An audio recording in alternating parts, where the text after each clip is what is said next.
Hey there everybody, welcome back to the channel.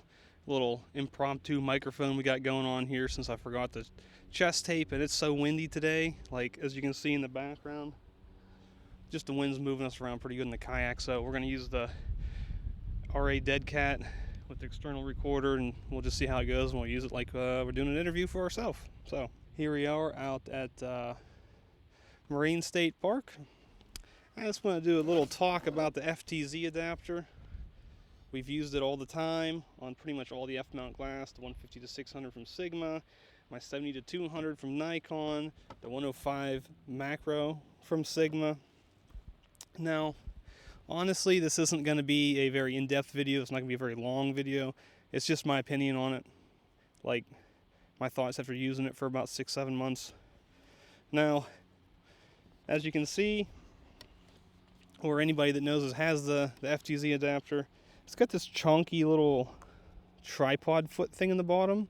I don't understand that. You can't move it, you can't rotate it to a different place.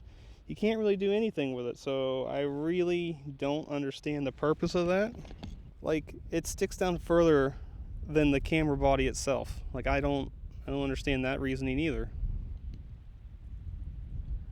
Hopefully the recorder and the mic doesn't go dead. They're both showing red lights. And if you go to put this on a tripod and you want to put the tripod on like the camera body itself, sometimes your ARCA plate or whatever plate you're using will interfere with the FTZ adapter if you're using F-mount glass. So why make it so long? I don't understand that. So then if you're using like a longer lens, like a 150 to 600, even a 70 to 200, they come with their own lens foot.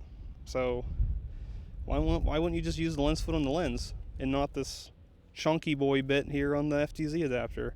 I don't really get that either. The native Nikon branded lenses, they're snappy, great autofocus with it, no real complaints. I mean, if it can track birds in flight with a 70 to 200, it's fine, honestly.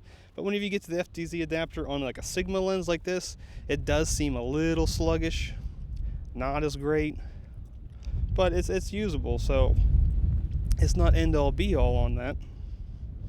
You can easily get pictures of planes flying by, even at air shows, but you're going to have less of a hit rate than you would if you were using a Sigma F-mount lens on a DSLR like a D500, or even maybe like a D810, D850 for sure, D5 absolutely.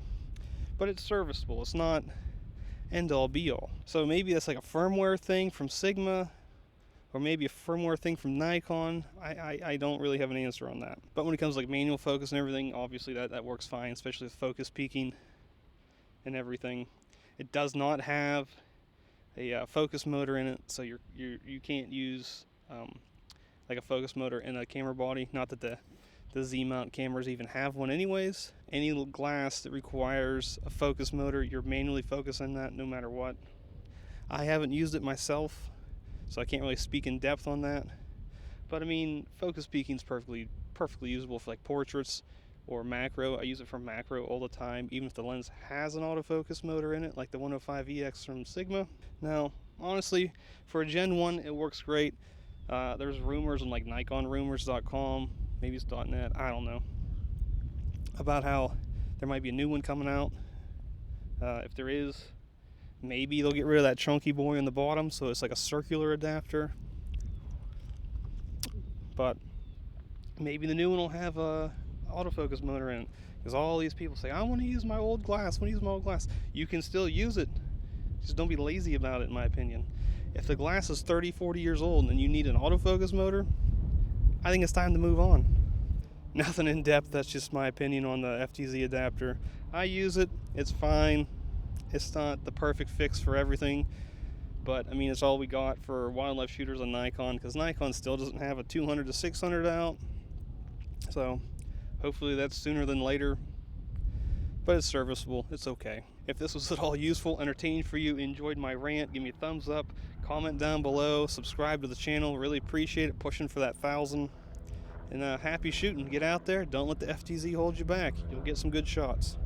See ya.